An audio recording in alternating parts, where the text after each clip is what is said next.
మాట్లాడటం సులభమే, మహనీయులు కలిగి ఉన్న లక్ష్యాన్ని అనుసరించడమే కష్టం.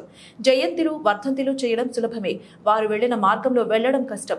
ఛత్రపతి శివాజీ మహారాజ్ ఎంతో గొప్పవారు. తన జీవితంలో తను ఎవరికీ తలవంచలేదు, తన లక్ష్యాన్ని మర్చిపోలేదు. ఛత్రపతి శివాజీ లక్షణాలు మనకు తెలుసు, కానీ మనం మర్చిపోతున్నామేమో. ఒక్కసారి ఆలోచన చేయండి. శివాజీ మహారాజ్ సాక్షిగా చెప్తున్నాను, ఎవరు ఆర్థికంగా సపోర్ట్ చేసినా చేయకున్నా, ఎవరికి అమ్ముడు పోకుండా పాలిటిక్స్ పుస్తకం పట్టుకుని ఉద్యమాన్ని ముందుకు నడిపిస్తారు. నాకు మీరు స్పాన్సర్ చేయాలని అనిపిస్తే ఏం ఆలోచన చేయకుండా వెంటనే మీకు తోచిన సహాయం అందించండి.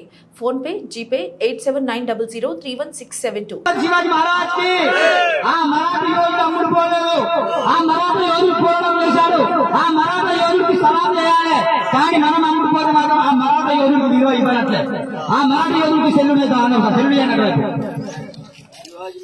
శివాజీ మహారాజ్ కి ఆ మరాఠా యోధుడేమో అమ్ముడు పోలేదు, మనమేమో అమ్ముడు పోతే మన సిగ్గు లేనట్టే. అమ్ముడు పోకుండా